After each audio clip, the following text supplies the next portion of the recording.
नमस्कार, आप देख रहे हैं इंडिया टीवी। मैं हूं पिनाज त्यागी। नरेंद्र मोदी के बारे में विरोधी अक्सर ये आरोप लगाते हैं कि वो हमेशा चुनाव की सोचते हैं। क्या सच में मोदी ऐसा ही सोचते हैं? 2025 शुरू होने वाला है।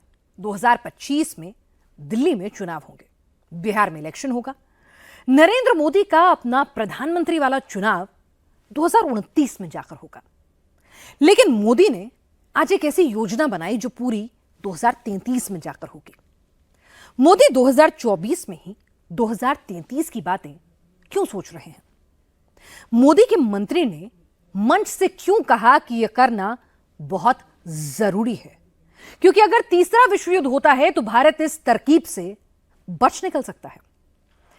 मोदी दरअसल एक ऐसे प्लान पर काम करना शुरू कर चुके हैं जिसे सोचा तो अटल बिहारी वाजपेयी ने था, लेकिन वाजपेयी चुनाव हार गए तो वो काम रुक गया था और अब मोदी वही काम पूरा करना चाहते हैं। नरेंद्र मोदी की सबसे महत्वाकांक्षी योजना है ये। अगर ये काम पूरा हो गया तो पूरी दुनिया हैरान रह जाएगी।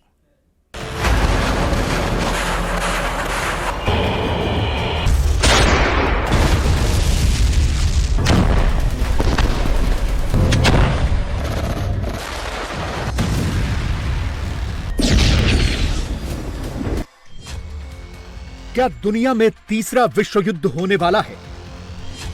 अगर थर्ड वर्ल्ड वॉर हुआ तो उसकी वजह क्या होगी? तीसरे विश्व युद्ध में भारत की भूमिका क्या होगी? अगर थर्ड वर्ल्ड वॉर हुआ तो क्या भारत उसमें कूदेगा? अगर तीसरा विश्व युद्ध हुआ तो नरेंद्र मोदी क्या करेंगे?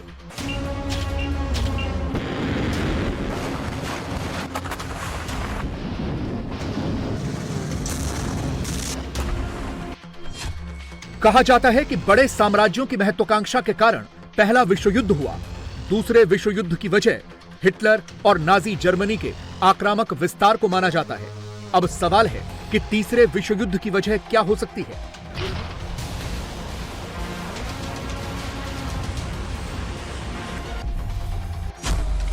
क्या तीसरे वर्ल्ड वॉर की वजह रूस और यूक्रेन का युद्ध हो सकता है? पिछले 1035 दिनों से यह युद्ध चल रहा है और अभी भी इसके खत्म होने के कोई आसार नजर नहीं आते हैं।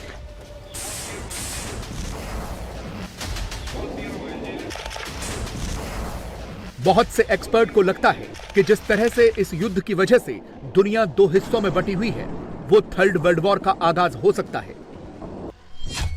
रूस ने यूक्रेन पर 24 फरवरी 2022 को अटैक किया था। अब तक इस युद्ध के 1035 दिन हो चुके हैं। सेकेंड वर्ल्ड वॉर के बाद यह यूरोप का सबसे बड़ा युद्ध है, जिसकी वजह से दोनों तरफ के हजारों लोगों की मौत हो चुकी है। रूस ने यूक्रेन की जितनी जमीन पर कब्जा किया था, उसमें से 54% यूक्रेन ने छुड़वा दी है। लेकिन अभी भी यह युद्ध थमने का नाम नहीं ले रहा। इसीलिए ये सवाल उठ रहे हैं कि क्या अगर तीसरा विश्व युद्ध होगा तो रूस यूक्रेन की ये वॉर उसकी वजह बनेगी, या फिर मिडिल ईस्ट के क्राइसिस की वजह से तीसरा विश्व युद्ध हो सकता है।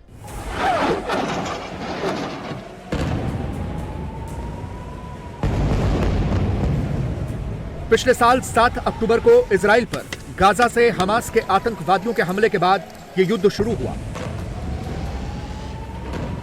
तब से लेकर इजराइल रुक ही नहीं रहा है, लगातार ईरान और उसके प्रॉक्सीज पर हमले कर रहा है। इजराइल डायरेक्ट गजा में घुसकर हमास का खात्मा कर रहा है। लेबनान के हिजबुल्लाह पर भी अटैक कर रहा है। साथ में ईरान को भी इजराइल सबक सिखा रहा है। अब सीरिया में भी इजराइल के अटैक शुरू हो गए हैं। तो यह माना जा रहा है कि क्या थर्ड वर्ल्ड वॉर की वजह कहीं इजराइल और ईरान का यह युद्ध तो नहीं होगा। लेकिन तीसरे विश्व युद्ध की एक थ्योरी और है, और वो ये है कि थर्ड वर्ल्ड वॉर की वजह बन सकता है पानी। पिछले एक दशक में दुनिया का कौन सा बड़ा अखबार, कौन सी बड़ी मैगजीन, कौन सा बड़ा रिसर्च पेपर और कौन सा बड़ा संस्थान नहीं है जिसने ये आर्टिकल न छापे हों कि अगला विश्व युद्ध पानी के ऊपर होगा। कुछ आर्टिकल आपके सामने हैं। सार सबका यही है कि पानी एक ऐसा मुद्दा है कि वो विश्व युद्ध का कारण बन सकता है। ज्यादातर देशों के बीच पानी की लड़ाई है। देश के अंदर प्रदेशों के बीच पानी की लड़ाई है और ये सब इसलिए है क्योंकि जल ही जीवन है। इसलिए पूरी दुनिया में इसी जीवन के लिए संघर्ष भी है। यूएन का अनुमान है कि 2025 तक पूरी दुनिया की 2/3 आबादी ऐसे इलाकों में रह रही होगी जहां पानी की बहुत कमी होगी। यूएन का ही अनुमान है कि 2030 तक 70 करोड़ लोग पानी की वजह से एक जगह से दूसरी जगह शिफ्ट हो जाएंगे। पैसिफिक इंस्टीट्यूट की एक स्टडी बताती है कि दुनिया के इतिहास में अब तक कम से कम 1300 युद्ध पानी के लिए हुए हैं। ये आंकड़े आपको इसलिए बताए जा रहे हैं ताकि आप ये समझ सकें कि पानी कितनी बड़ी जरूरत है और कितना ज्यादा कीमती है।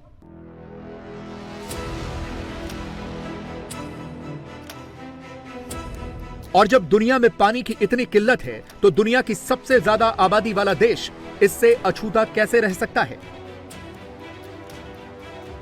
भारत में भी पानी की किल्लत ग्लोबल हेडलाइन ही बनाती है। 140 करोड़ लोगों के देश में से 60 करोड़ लोगों के ऊपर इस वक्त गंभीर जल संकट मंडरा रहा है। पानी की कमी और उससे होने वाली मुश्किलों से हर साल लगभग 2 लाख लोगों की मौत हो जाती है। 2030 तक देश की पानी की मांग उपलब्ध सप्लाई से दोगुनी होने का अनुमान है। यह भी अनुमान है कि पानी की कमी से देश को जीडीपी में 6% का नुकसान हो सकता है। इसीलिए तो कभी अटल बिहारी वाजपेयी ने भी कहा था कि दुनिया में तीसरा विश्व युद्ध पानी के लिए होगा, और नरेंद्र मोदी ये सुनिश्चित कर रहे हैं कि अगर ऐसा हुआ तो भारत उस विश्व युद्ध का हिस्सा न बने। अटल जी ने सूरत के एक कार्यक्रम में कहा था कि तीसरा विश्व युद्ध होगा, वो पानी के लिए होगा। मैं आपको कह सकता हूं कि माननीय प्रधानमंत्री मोदी साहब के लीडरशिप में ये देश में अगर दुनिया का तीसरा विश्व युद्ध होगा और पानी के लिए होगा और भारत उसमें कहीं नहीं होगा। मोदी साहब के लीडरशिप में सभी जगह पर पानी की आवश्यकता पूरी होगी और मुझे विश्वास है। यानी भारत में पानी का सवाल बहुत बरसों से उठता रहा है। देश में पानी की कमी है, कई इलाकों में पानी नहीं है, बड़े बड़े शहरों का बुरा हाल है। ये खबरें हर साल नेशनल हेडलाइन कई बरसों से बनाती रही हैं, लेकिन इस संकट का समाधान नहीं सोचा गया। देश में जल संकट का समाधान अटल बिहारी वाजपेयी ने सोचा था जब वो प्रधानमंत्री थे, तो देश की नदियों को आपस में जोड़ने की योजना बनी। योजना ये थी कि बाढ़ वाला पानी बचाकर सूखे वाली जगहों तक पहुंचा दिया जाए। लेकिन 2004 में अटल जी की सरकार चली गई, देश में यूपीए की सरकार बनी और इतनी महत्वाकांक्षी और महत्वपूर्ण योजना अटक गई। यूपीए की 2 सरकारों ने इस योजना के आइडिया में दम नहीं पाया और पिछले 20 सालों से ये योजना अटकी रही। लेकिन नरेंद्र मोदी की सरकार बनने के बाद दोबारा इस योजना पर विचार किया गया और आज नरेंद्र मोदी ने मध्य प्रदेश में केन और बेतवा नदी को जोड़ने का काम शुरू कर दिया है। मोदी चाहते तो आने वाली सरकारों के लिए यह संकट छोड़ सकते थे, लेकिन मोदी इसीलिए मोदी हैं क्योंकि वो हर काम को मिशन मोड में लेकर जाते हैं। मोदी भी चाहते तो योजना करते रहते, लेकिन मोदी ने देश की नदियों को जोड़ने की महत्वपूर्ण योजना की शुरुआत की क्योंकि मोदी जानते हैं कि जल बचाव कितनी बड़ी सुरक्षा होता है। जब देश में अटल जी की सरकार बनी तो उन्होंने पानी से जुड़ी चुनौतियों को हल करने के लिए गंभीरता से काम शुरू किया था। लेकिन 2004 के बाद उनके प्रयासों को भी जैसी अटल जी की सरकार गई, वो सारी योजनाएं, सारे सपने ये कांग्रेस वालों ने आते ही ठंडे बस्ते में डाल दिया। आज हमारी सरकार देश भर में नदियों को जोड़ने के अभियान को गति दे रही है। केन बेतवा लिंक प्रोजेक्ट का सपना भी अब साकार होने वाला है। केन बेतवा लिंक प्रोजेक्ट से बुंदेलखंड क्षेत्र में समृद्धि और खुशहाली के नए द्वार खुलेंगे। छतरपुर, टीकमगढ़, निवाड़ी, पन्ना, दमोह और सागर सहित मध्य प्रदेश के 10 जिलों को सिंचाई सुविधा का लाभ मिलेगा। अभी मैं मंच पे आ रहा था, मुझे यहाँ के अलग अलग जिलों के किसानों से मिलने का मौका मिला। मैं उनकी खुशी देख रहा था, उनके चेहरों पे आनंद देख रहा था। उनको लगता था कि हमारी आने वाली पीढ़ियों का जीवन बन गया।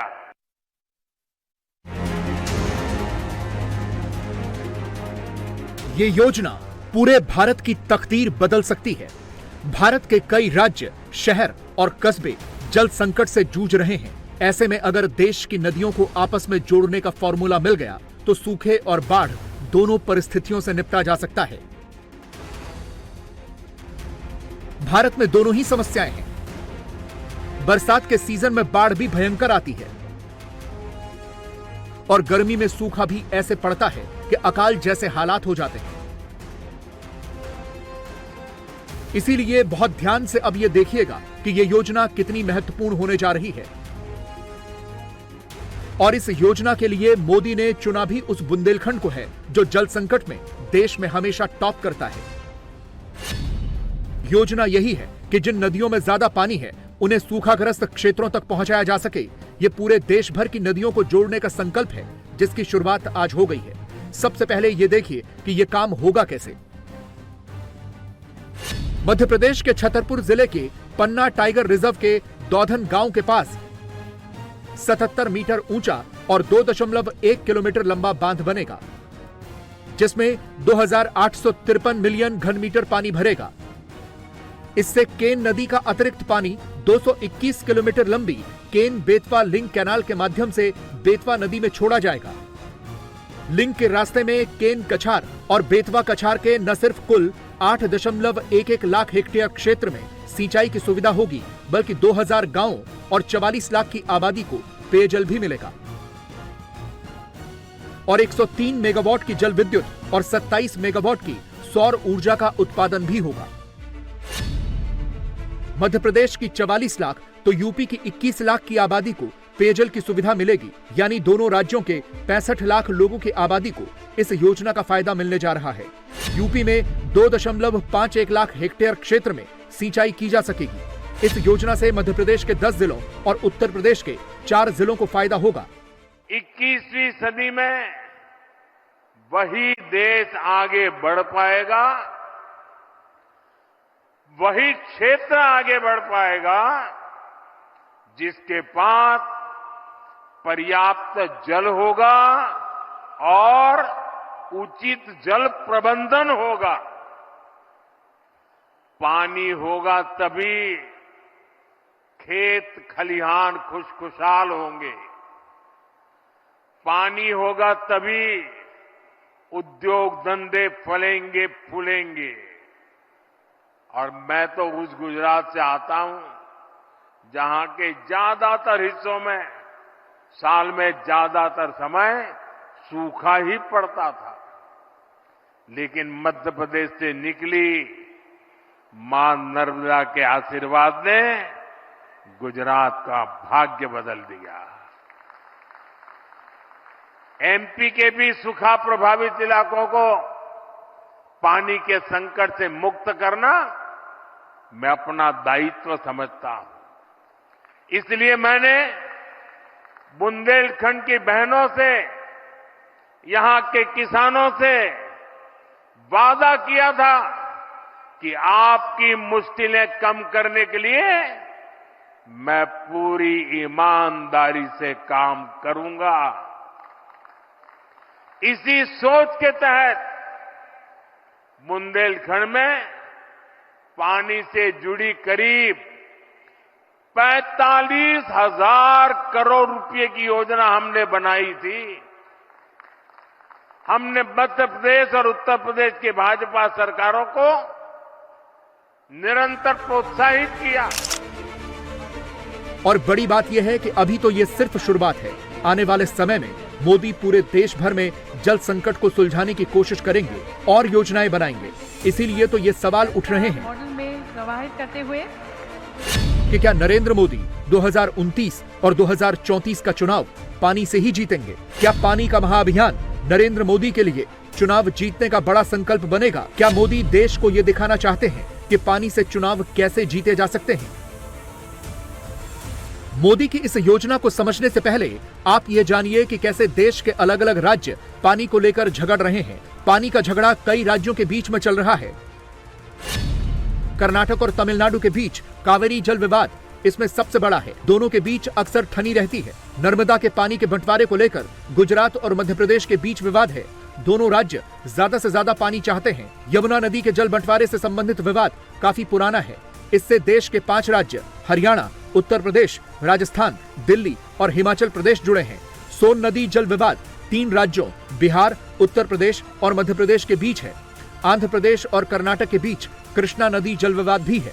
गोदावरी के जल के लिए महाराष्ट्र, मध्य प्रदेश, कर्नाटक, ओडिशा और आंध्र प्रदेश के बीच काफी पुराना विवाद है।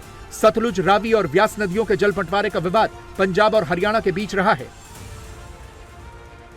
अब सोचिए कि अगर मोदी ने ऐसे ही इन राज्यों की जल संकट की समस्या सुलझा दी तो वो कितना बड़ा मुद्दा हो जाएगा। जो भी विवाद हमने आपको गिनवाए वो उन राज्यों के बीच दशकों पुराने विवाद हैं।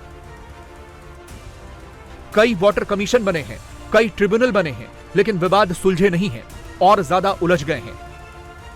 ऐसे में अगर मोदी ने दशकों पुराना अटका हुआ यह काम कर दिया तो फिर वो बीजेपी और मोदी के लिए ही नहीं बल्कि लोगों के लिए भी कितना बड़ा मुद्दा बन जाएगा। मोदी ने इसकी शुरुआत भी कर दी है।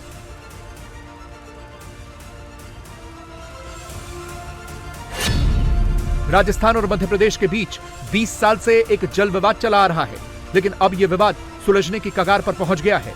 दोनों राज्यों के बीच में पार्वती, काली सिंध और चंबल नदी परियोजना बन रही है।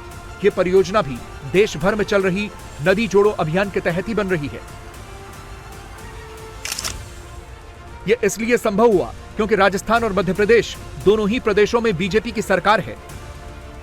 यही तो मोदी कह रहे हैं कि जब पूरे देश में कांग्रेस की सरकार थी तो तब ऐसे ये पानी के विवाद क्यों नहीं सुलझाए गए। आज 7 दशक बाद भी देश के अनेक राज्यों के बीच पानी को लेकर कुछ न कुछ विवाद है। जब पंचायत से पार्लियामेंट तक कांग्रेस का ही शासन था तब ये विवाद आसानी से सुलझ सकते थे, लेकिन कांग्रेस की नीयत खराब थी, इसलिए उसने कभी भी ठोस प्रयास नहीं किए। आज तो कई राज्यों के बीच में राजनीतिक लड़ाइयां चल रही हैं। अलग अलग पार्टियों की सरकारें हैं, सबको अपने राजनीतिक हित भी देखने होते हैं, लेकिन जब पूरे देश भर में कांग्रेस की ही सरकार थी तब ये विवाद क्यों नहीं सुलझाए गए, ये एक वाजिब सवाल है। वैसे मोदी ने एक सवाल आज और उठाया है। मोदी ने आज देश को फिर ये बताया है कि कैसे कांग्रेस ने बाबा साहब भीमराव अंबेडकर के योगदान को कभी क्रेडिट नहीं दिया। मोदी ने बताया कि जल संसाधन के लिए अंबेडकर ने क्या किया था।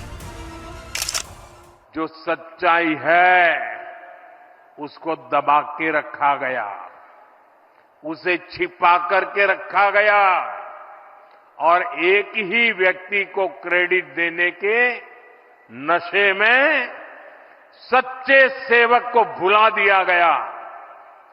और आज मैं बताता हूं, देश आजाद होने के बाद भारत की जल शक्ति, भारत के जल संसाधन, भारत में पानी के लिए बांधों की रचना, इन सब की दूरदृष्टि किसी एक महापुरुष को क्रेडिट जाती है तो उस महापुरुष का नाम है बाबा साहब आंबेडकर। नरेंद्र मोदी ने आज एक ऐसी योजना की नींव रख दी है जिसके वोट की फसल 34 के चुनाव में काटी जाएगी। मोदी ने एक ऐसा प्लान लॉन्च कर दिया है जिसे पूरा होने में 9 साल लगेंगे और तब तक मोदी देश की कई नदियों को जोड़ने की योजना तैयार कर देंगे। इस योजना का मैच्योरिटी पीरियड 10 साल के बाद शुरू होगा। इसे फिलहाल बुंदेलखंड के उदाहरण से ही समझ लीजिए। मध्य प्रदेश के जिस बुंदेलखंड में इस योजना का फोकस है, वहां विधानसभा की कुल 26 सीटें हैं और लोकसभा की 4 सीटें हैं। इसी तरह से यूपी के बुंदेलखंड के जिस हिस्से में इस योजना का फायदा मिलेगा, वहां विधानसभा की 19 सीटें हैं और लोकसभा की 3 सीटें हैं। यानी सीधे सीधे 2 नदियों को जोड़ने का फायदा इस इलाके में तो मिलता दिख रहा है। मोदी की योजना भी यही है कि लोगों के लिए काम करते रहो, लोगों की जरूरतें पूरी करते रहो, गुड गवर्नेंस देते रहो, तो लोग चुनावों में उसका फायदा देंगे। जो विद्वान लोग हैं, जो लिखा पट्टी एनालिसिस करने में माहिर है, ऐसे देश के गणमान्य लोगों से आग्रह करूंगा कि जब आजादी के 75 साल हो चुके हैं तो एक बार इवैल्यूएशन किया जाए। 100-200 विकास के, जनहित के, गुड गवर्नेंस के पैरामीटर निकाले जाएं और फिर जरा हिसाब लगाएं कि कांग्रेस सरकारें जहां होती हैं वहां क्या काम होता है, क्या परिणाम होता है। जहां लेफ्ट वालों ने सरकार चलाई, कम्युनिस्टों ने सरकार चलाई, वहां क्या हुआ। जहां परिवारवादी पार्टियों ने सरकार चलाई, वहां क्या हुआ। जहां मिलीजुली सरकारें चली, वहां क्या हुआ। और जहां जहां भाजपा को सरकार चलाने का मौका मिला, वहां क्या हुआ। मैं दावे से कहता हूं, देश में जब जब भाजपा को जहां जहां भी सेवा करने का अवसर मिला है, हमने पुराने सारे रिकॉर्ड तोड़ के जनहित के, जन कल्याण के और विकास के कामों में सफलता पाई है। क्या अल्लू अर्जुन और रेवंत रेड्डी के बीच का विवाद ऑफिशियली दी एंड हो गया है? क्या पुष्पा एंड टीम ने मुख्यमंत्री की सारी शर्तें मान ली हैं? अल्लू अर्जुन रेवंत रेड्डी के बीच सीजफायर के टर्म और कंडीशन क्या है? क्या कल टॉलीवुड के सितारों और मुख्यमंत्रियों के बीच मीटिंग के बाद विवाद पूरी तरह से खत्म हो जाएगा? मुख्यमंत्री और सुपरस्टार के बीच की जंग कैसे थमी, इसकी इनसाइड स्टोरी इस रिपोर्ट में देखिए।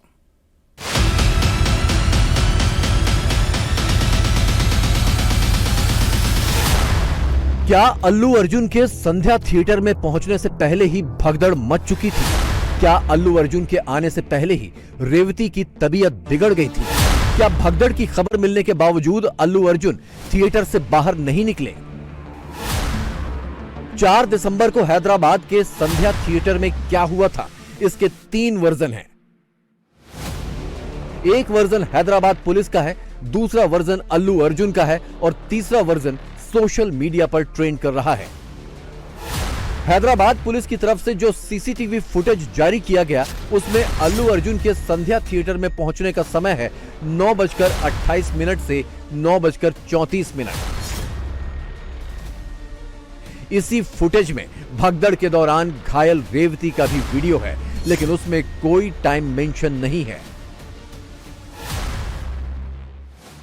श्री तेजा को सीपीआर देने की फुटेज है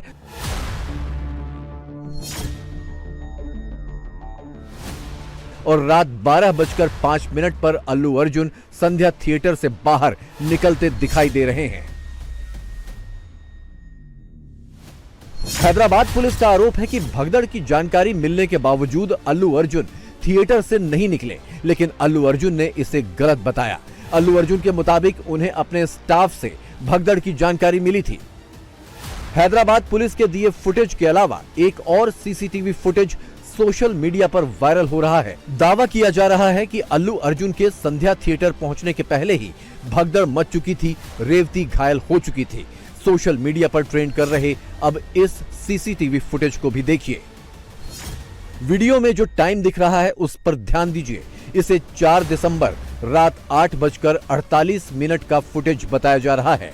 1 मिनट 35 सेकंड के इस फुटेज में थिएटर के अंदर आने वालों की भारी भीड़ नजर आ रही है। थिएटर का स्टाफ भीड़ को कंट्रोल करने की कोशिश करता है, लेकिन अल्लू अर्जुन के फैंस सिक्योरिटी में लगे लोगों को धक्का देकर अंदर चले जाते हैं। फुटेज में एक शख्स डंडा पकड़े दिख रहा है। वो बेकाबू भीड़ को धकेलता है, मारने के लिए डंडा उठाता है, लेकिन भीड़ के सामने वो भी बेबस हो जाता है। ये वही जगह है जो खचाखच भरी हुई थी उस वक्त में।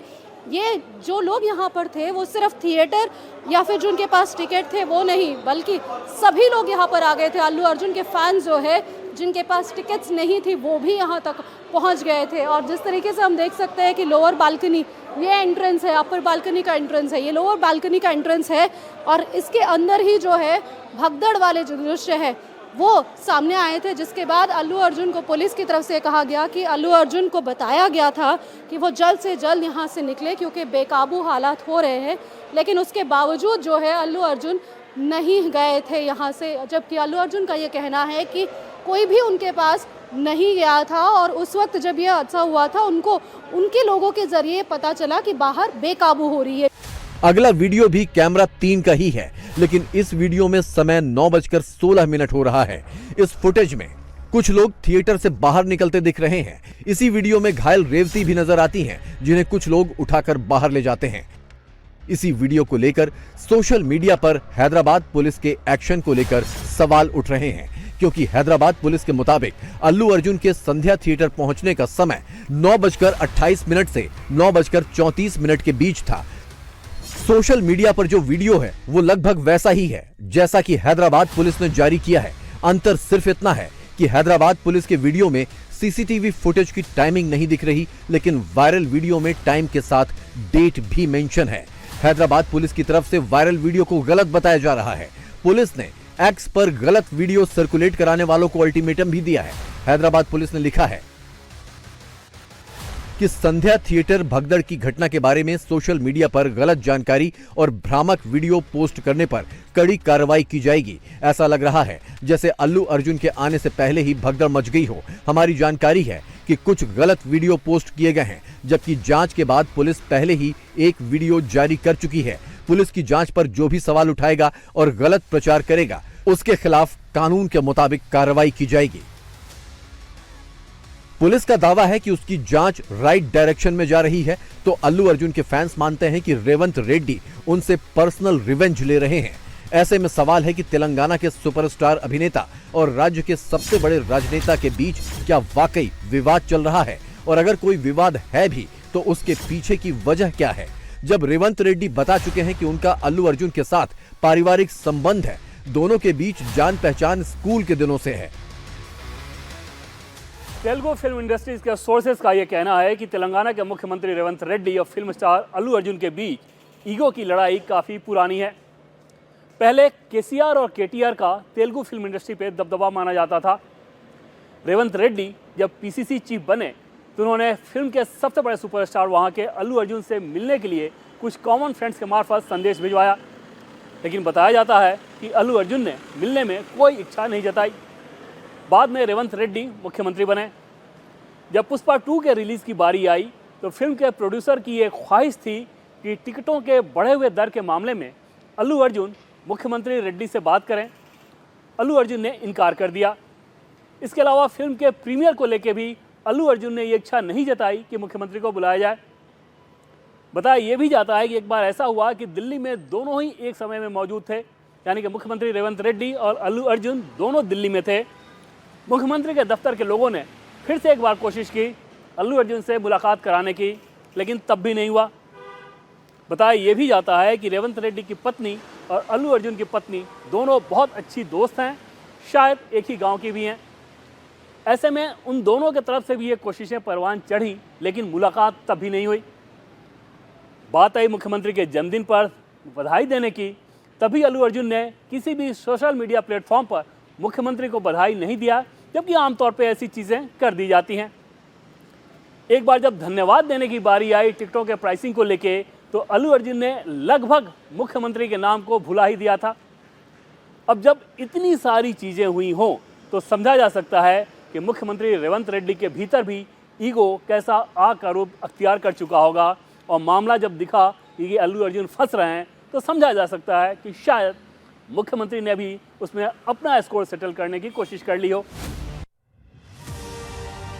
थिएटर हादसे के बाद अल्लू अर्जुन के ससुर और कांग्रेस नेता कांचरला चंद्रशेखर रेड्डी की तरफ से भी समझौते की कोशिश हुई, लेकिन इस बार रेवंत रेड्डी अड़ गए।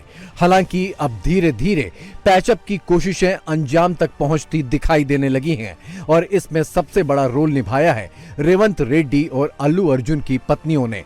दोनों गहरी दोस्त रही हैं और दोनों के बीच एक बार फिर बात शुरू हो गई है। बताया जा रहा है कि सीएम रेवंत रेड्डी ने अल्लू अर्जुन के पास मैसेज भिजवाया था, जिसके तहत पीड़ित परिवार को 2 करोड़ रुपए देने का प्रस्ताव था, जिसमें 1 करोड़ रुपए एक्टर अल्लू अर्जुन, 50 लाख रुपए डायरेक्टर सुकुमार और 50 लाख रुपए प्रोड्यूसर मैत्री मूवीज को देना था। इन पैसों का इस्तेमाल पीड़ित परिवार को बेहतर चिकित्सा, देखभाल, एजुकेशन और फ्यूचर के लिए होना है। अब इस पर सहमति बन गई है। To support the family and the boy, and after coming out for his future, all this we thought we should support him with an amount of 2 crores of rupees. That is, when it goes to details, it is 1 crore given by Mr. Allu Arjun and 50 lakhs are given by Maitri Movie Makers, the producers, and 50 lakhs given by our director Sukumar, and all put together around 2 crores being handed over to Dilraju Garu, the FDC chairman Dilraju Garu, and requested him to convey it to the family and advise them rest of the things. So he has taken that duty, and we are thankful to him to be in between that family and ourselves, because I have some legal instructions and not to interact the family members unless there is a legal clearance from. हालांकि सिर्फ पैसों से ही ये विवाद खत्म नहीं हो रहा। पूरी तेलुगु फिल्म इंडस्ट्री के सभी बड़े हीरो, डायरेक्टर और प्रोड्यूसर मुख्यमंत्री रेवंत रेड्डी से मिलने भी जाएंगे। गुरुवार को मुख्यमंत्री के साथ इनकी मुलाकात होगी। माना जा रहा है इस मीटिंग के बाद तेलुगु फिल्म इंडस्ट्री की सबसे बड़ी कंट्रोवर्सी पर ब्रेक लग सकता है। कल इंडस्ट्री से सबसे प्रोड्यूसर, डायरेक्टर्स, हीरोज सब मिलके सीएम साहब का अपॉइंटमेंट पूछा हूं मैं। सीएम साहब कल के लिए अपॉइंटमेंट दिया है। होल इंडस्ट्री कल सीएम साहब से मिल रहे हैं।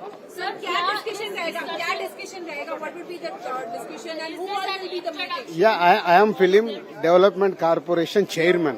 फिल्म के लिए क्या होना, गवर्नमेंट से क्या क्या कैसा करना, हेल्दी दोनों बीच में मैं ब्रिज रहना, और उसे कल मीटिंग में पूरा आपको मालूम होता है। संध्या थिएटर हादसे में रेवती की मौत हो गई थी तो उनका बच्चा वेंटिलेटर पर चला गया, लेकिन अब श्री तेजा की तबीयत में भी तेजी से सुधार हो रहा है। अल्लू अर्जुन के पिता अल्लू अरविंद भी बच्चे की तबीयत जानने अस्पताल पहुंचे। So, in the unfortunate incident, other than losing mother, this boy Teja has been recovering in the hospital. We are